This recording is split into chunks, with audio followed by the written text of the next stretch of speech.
안녕하십니까. 저는 서울 에이스 치과 박휘용입니다. Greetings, I'm Dr. Park Hyung of Seoul Ace Dental Clinic. I am honored to be here today as part of the prosthodontics, the part of OSSTEM's master course. Today I want to talk about full mouth rehabilitation using multiple implants for fully edentulous patients. With increased life expectancy, there are more and more fully edentulous patients.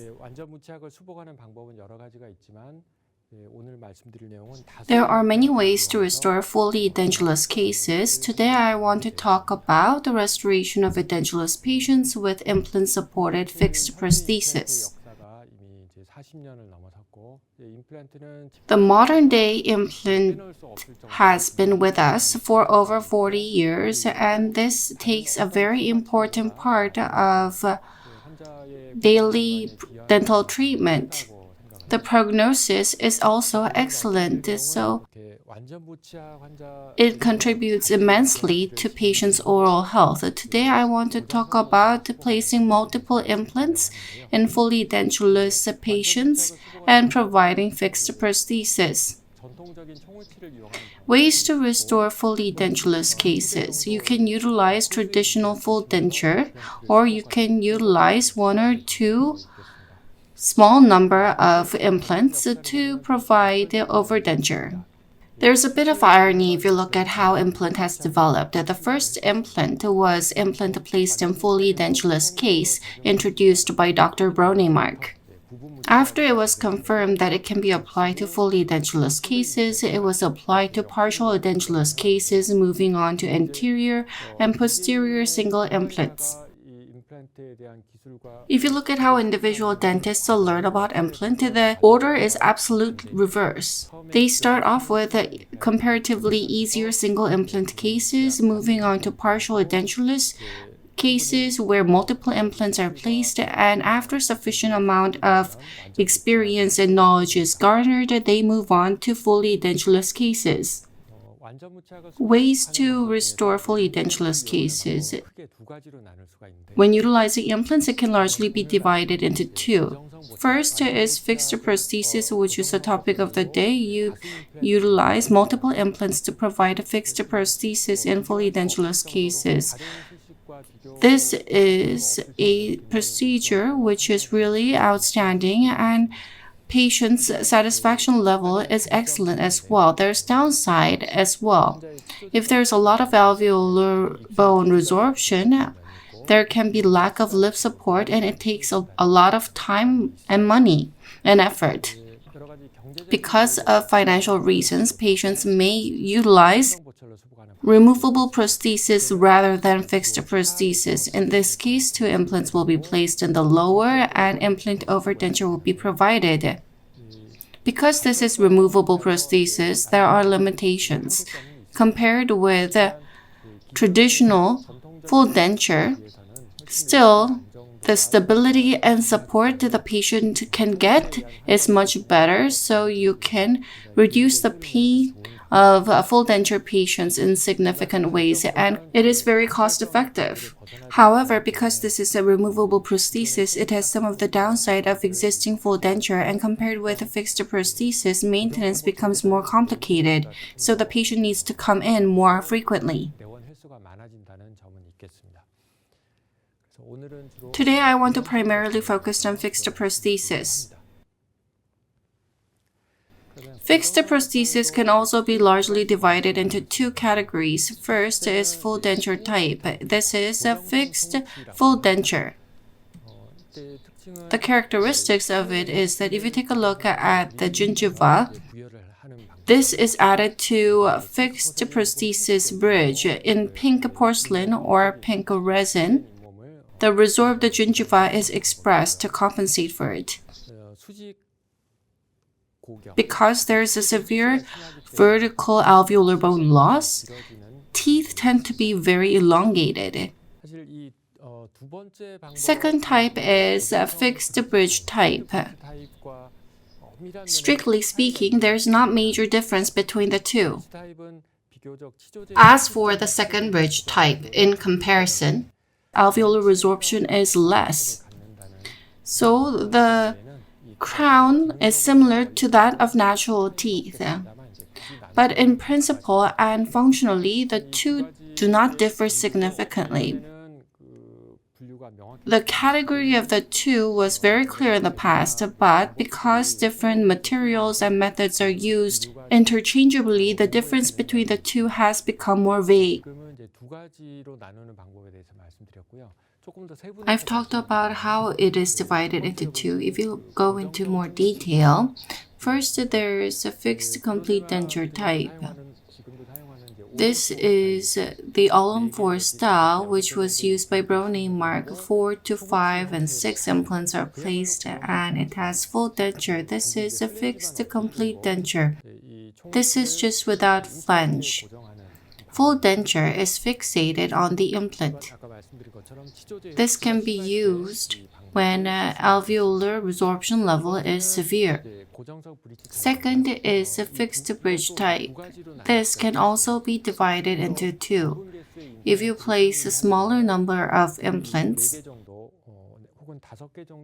if you place 4 to 5 implants, the entire prosthesis needs to be tied in. It becomes cross-arch splinting. If you place more number of implants, if the patient is more financially capable or is healthy enough, and if multiple implants can be placed, in this case it becomes very similar to bridge restoration for natural teeth. 6 to 8 implants are placed in the lower, and bridge type restoration is provided to the patient. The difference with the left is that you can segment the prosthesis. You can connect about 3 units together. So this is easier to fabricate and maintenance is easier. It's difficult to say which is more superior or more uncomfortable among the three. Depending on patient situation, especially patient age, health, and financial conditions, we can choose amongst these options. Let me explain about the three options in more detail. First is fixed full denture type.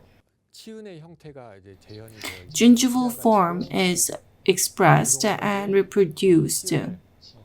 There is a structure where it compensates for the resorbed gingiva.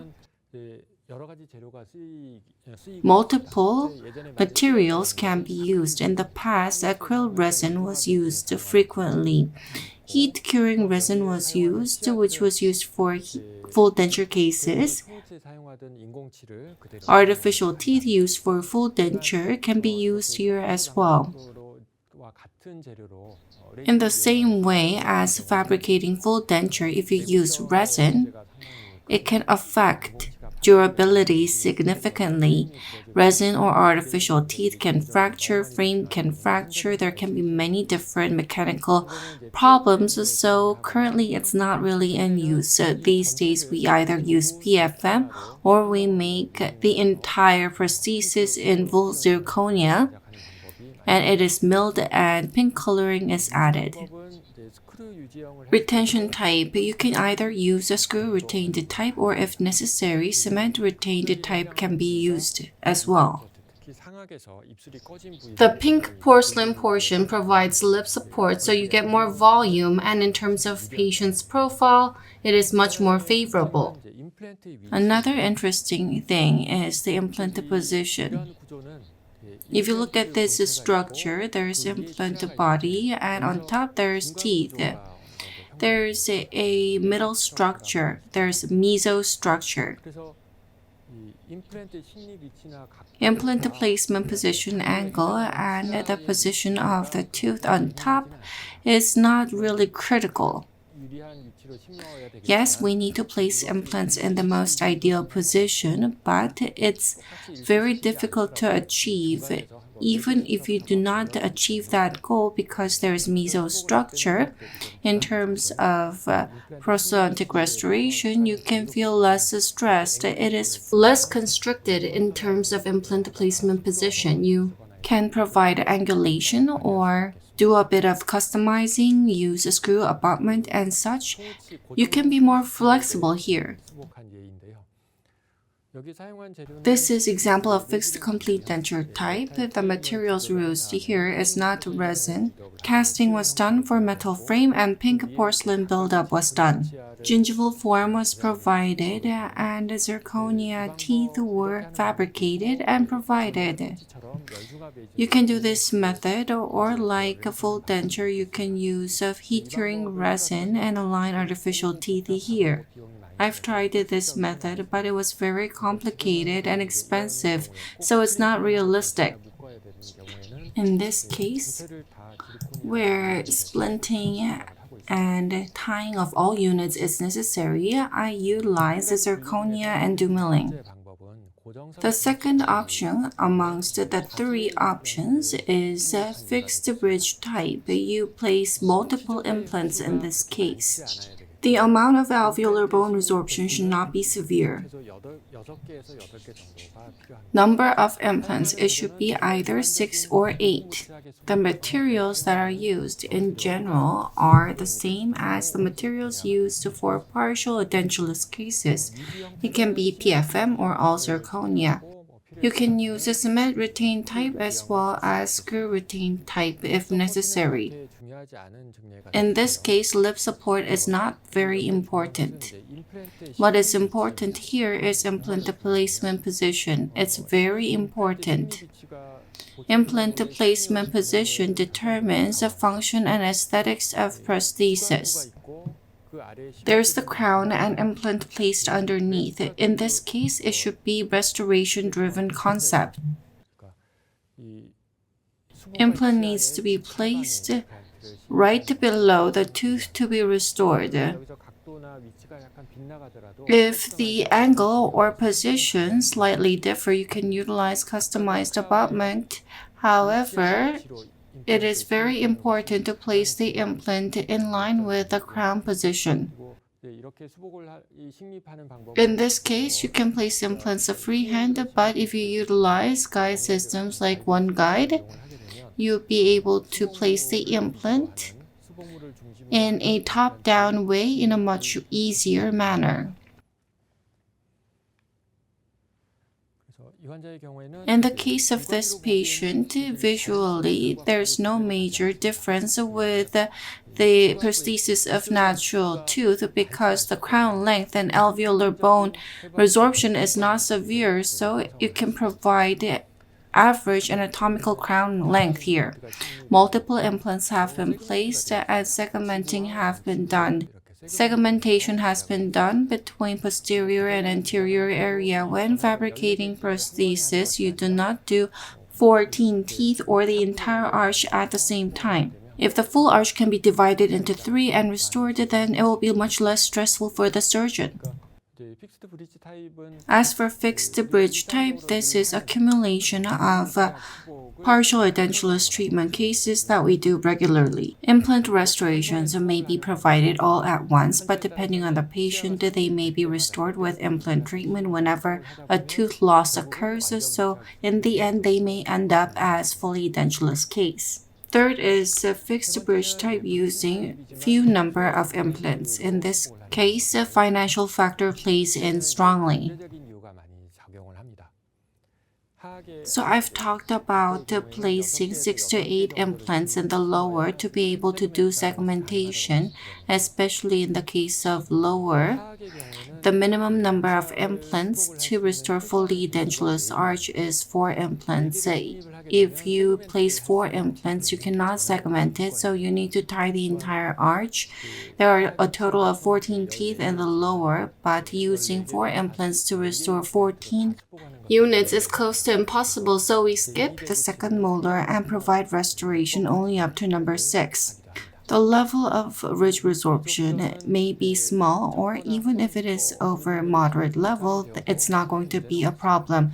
The minimum number of implants to be placed is about 4 to 5 or 6, and the entire arch is tied together. You use a PFM or zirconia. When you use zirconia, you need to be selective in choosing cases if the interarch space is not significant and if alveolar bone resorption is not significant. If you provide restoration in the case of bone bridge, joint fracture can occur. So in that case, it is better to use metal frame with PFM to get better prognosis. Retention type. You can utilize both cement and screw type. Lip support in the case of lower is not important. Using 4 implants here. I've intentionally drawn like this. If you provide full arch restoration using 4 implants, even if 1 implant fails, the entire prosthesis can be useless. You need to use this kind of restoration for patients with weak masticatory force. For instance, if the antagonist is full denture or RPD with a few number of natural teeth, it may be possible.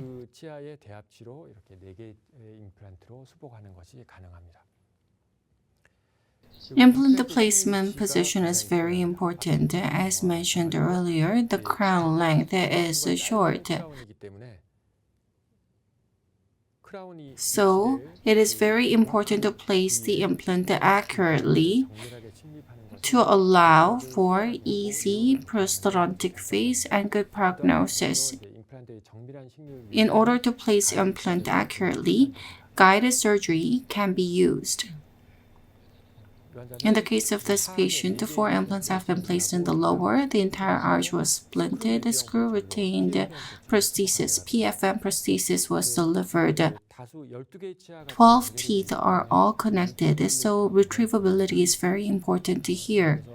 For many different reasons, if you need to dislodge the prosthesis for cleaning or maintenance, if you provide cement-retained prosthesis, then retrievability may be a problem.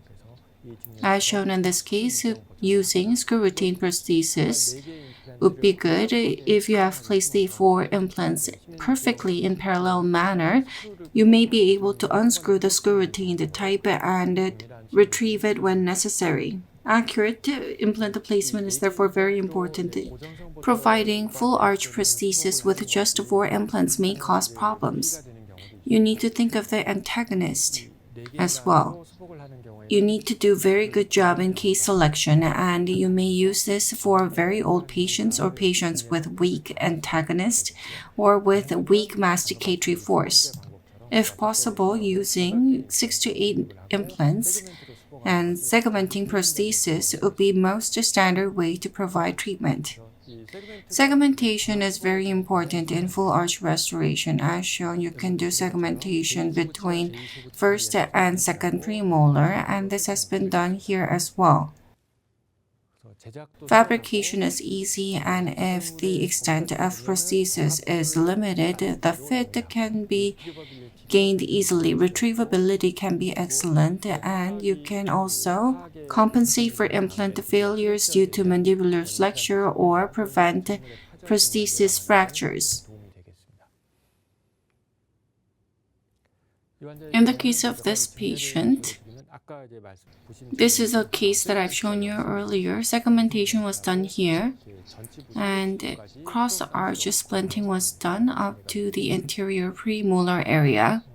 If you look at the image, multiple methods can be utilized.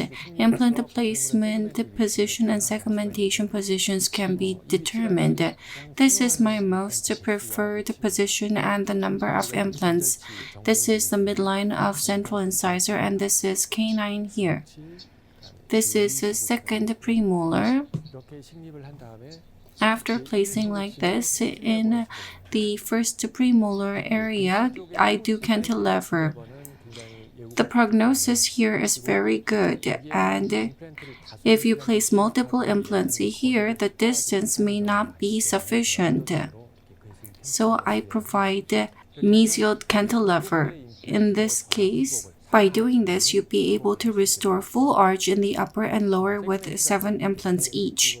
Because it's segmented, retrievability and prosthesis restoration process becomes much more easier. In the anterior area, I tend to do it cross-arch from 3 to 3 because in the upper anterior area, it is subject to very unfavorable labial force when the lower does protrusive movement. That's why we need crotch-arch splinting. So even if you place multiple implants here, if you do segment here or in other areas, rather than doing that, it is better to do cross-arch splinting and tying 6 to 7 units. You can utilize this kind of method. You can place more implants. 9 implants can be placed. Number 4, 6, and 7 implants can be placed here, and you can do segmentation between number 3 and 4. The left and right do not need to be symmetrical. It doesn't matter if there is difference between the number of implants placed in left and right. Number 4, 6, and 7 implants have been placed. You can do placement in number 4, 5, and 7. At times, you can utilize a cantilever, and there can be different combinations. I've talked about restorations in the second molar area when you do implant placement. And here, for edentulous cases, in the second molar area, there is a drastic slope of gingiva retromolar pata's here, and with alveolar bone resorption, it becomes very difficult to place implant. And the mandibular nerve is very close to the number 7. At times, it is very risky or impossible to place implants in number 7. In that case, you can skip number 7 and provide restorations only up to the first molar and provide 12 units. You can skip number 7 in both upper and lower. The upper is more effective, but you can also form distal cantilever for the upper number 7. 4 teeth are formed like this. There's no antagonist for the cantilever, and it is not subject to force, so this is a very stable design. The pontic number 7 provides a cheek support, and it provides comfort to the patients. Some people find full arch restoration very stressful and scary. Yes, it is true that restoring full arch requires a lot of experience, knowledge, and skills. Basically, you need to be able to perform implant surgery, and you also need to have concept of the occlusion for full arch restorations, and you need to be able to reproduce it. As we treat partial edentulous cases, we need to enhance our skill, and this is the ultimate step that we need to reach. In the case of fully edentulous cases, because the prior patient's condition was extremely poor, the patient satisfaction after restoration delivery is very high. Implant treatment itself is excellent, and for edentulous patients, if you provide fixed prosthesis, you can dramatically improve the patient's quality of life as well as the sthenic health, and I think this is an excellent procedure. This is a long process, and it takes about 6 months to 1 year, and when we're building a huge building, we need to have a precise blueprint. In the same sense, we need to have a plan for each stage for full arch restorations. This can largely be divided into 5. First is the diagnostic phase. I believe that diagnostic phase is most crucial. This is a diagnosis and treatment planning process. After that, there's surgical phase and provisional phase. In the case of immediate loading, you do surgical phase and provisional phase on the same day, and this is my preferred method. After that, you provide final prosthesis in restorative phase. It does not end here, and then after that, we need to provide maintenance throughout the patient's life, and we need to provide care so that the implant prosthesis can be maintained.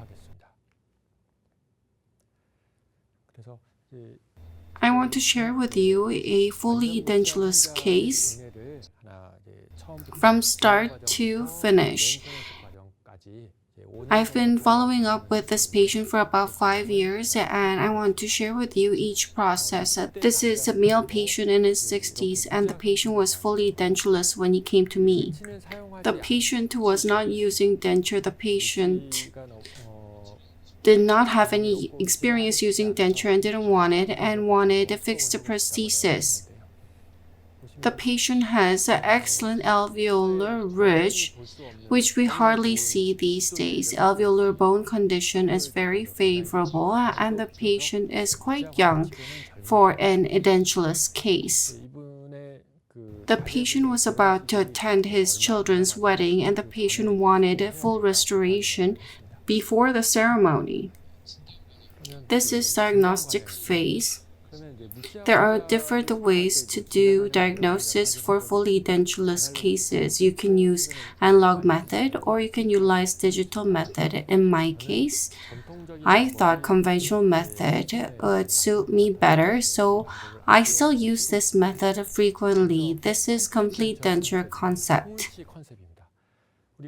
When we restore fully edentulous case with conventional denture, we make a diagnostic model and make a wax rim and take a jaw relation record. The tentative occlusal plane is formed, midline is formed, and teeth are aligned. After try-in, you check whether it fits the patient aesthetically and functionally. It's the same process. It's a series of trial and error.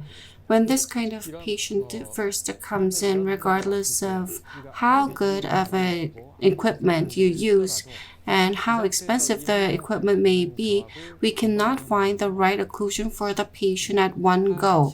The lower without teeth is like a swing. The lower is connected to the skull via muscle, ligament, and skin tissue. The lower is basically hanging there. The position is very unstable, and using teeth, you find the right position. By doing this, you form jaw relation and occlusion. Wax rim is used. You add and cut. After that, you form occlusion and mounting is done. You can do teeth alignment in wax rim just like conventional full denture. In the case of this patient, I used CAD/CAM method. I scanned the edentulous mounted model, and in CAD/CAM method, I aligned the teeth. I milled the design with PMMA resin. This is wax denture. This is prosthesis that serves as wax denture. The difference with the full denture is that there is no flange. The most important factors that we need to check in diagnostic phase in fully edentulous case is occlusion and aesthetics. Because there is no flange, unlike the conventional denture, the profile is quite different. There's no flange, so there's no lip support. This is a wax denture without flange, and you test it intraorally. If necessary, you can extend this area, and when you do try-in, you can get a more stable position. This is not fully fixated, but you do try-in, and after you evaluate occlusion, midline, and lip support. The trial denture is equivalent to wax denture, and if you find it appropriate, then you move on to implant placement.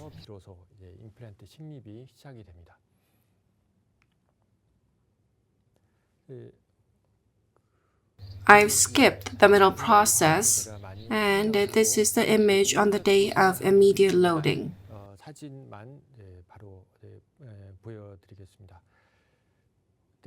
There are many ways to do implant placement. You can segment the entire arch and place implants over the course of several days.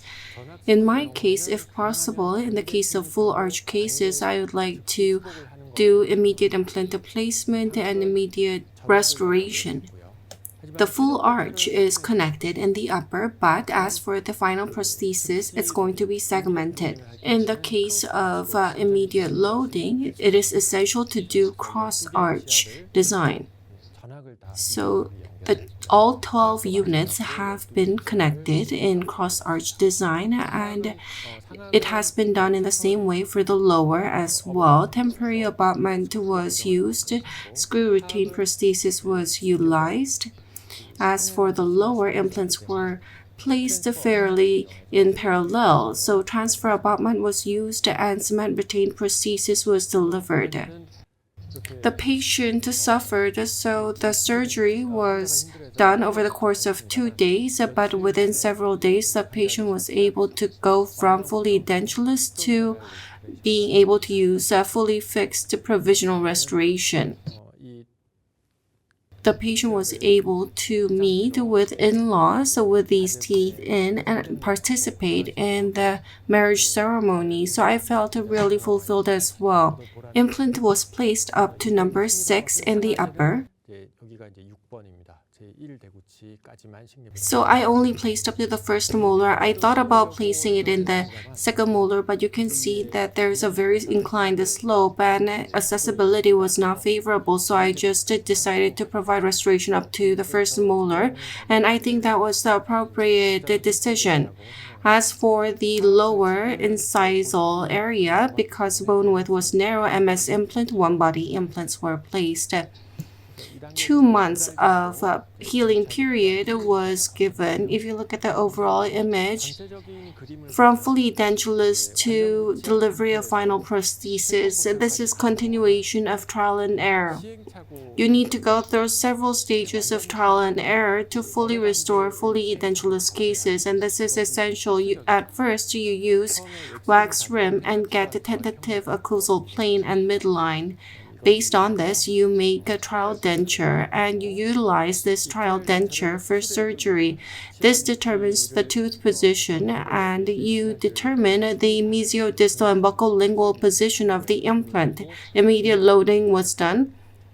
The patient was satisfied here, but after immediate loading, the patient may have difficulty in adjusting to the prosthesis, or if there's need to adjust the VD, and at times you may need to adjust buccolingually due to aesthetic reasons, and you have another opportunity to do that. This is provisional restoration, and after that, the impression is taken on the implant, and CAD/CAM abutment is fabricated. New provisional is fabricated. This is a segmented provisional and cement retained prosthesis was fabricated, and this is very similar to the final prosthesis. This is the final stage where we can correct potential errors. At this stage, it's just copying the prosthesis in use to fabricate final prosthesis. The contour of the final provisional is copied and made in full zirconia. And within 4 months, final prosthesis was delivered.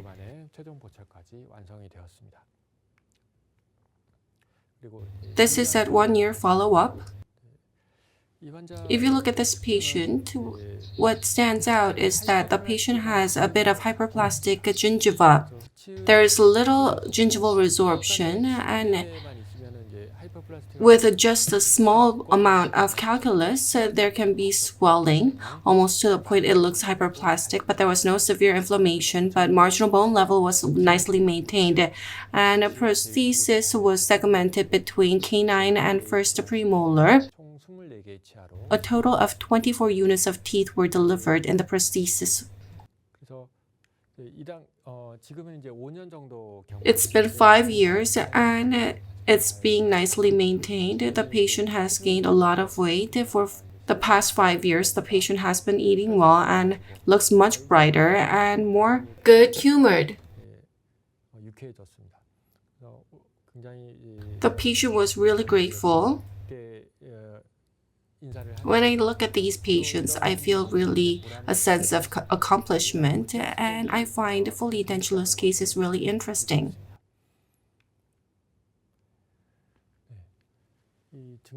As shown in the case, Restoring fully edentulous patient is like building a huge building. You need a precise design and you need to prepare thoroughly. Diagnostic phase can be divided into several steps. You need to gather diagnostic data, and based on that, you determine the form of final prosthesis ahead. You also need to determine the number of implants and the position where the implants are going to be placed for delivery of such final prosthesis. In order to place the implant in the planned position, you need to determine whether conventional implant surgery itself is enough or whether it requires a sinus lift or bone graft and other advanced surgeries. After that, the treatment plan is finalized. What is very important is that we should not rashly place implants. In close to edentulous patients, we need to place multiple implants and restore function and aesthetics as soon as possible. However, if we move forward too rashly in placing implants, we need to think of consequences. We need to thoroughly make a plan and come up with a final prosthesis design, and then move on to implant placement phase. I believe guided surgery can be of great help in the diagnostic and treatment planning phase. Guided surgery cannot be used in all cases, but while we are preparing for fully edentulous cases, we can receive different feedback and come up with more thorough preparations.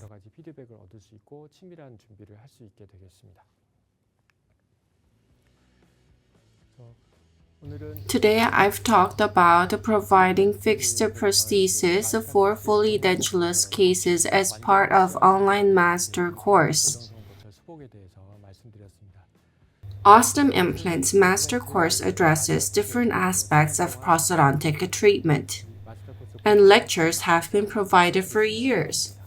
There are many more lecturers that provide wonderful lectures. Today, we have talked about the important aspects in addressing fully edentulous cases, and there are many really interesting lectures as well, and I hope you tune into more lectures. I appreciate your attention and thank you for watching. 경청해 주셔서 대단히 감사합니다.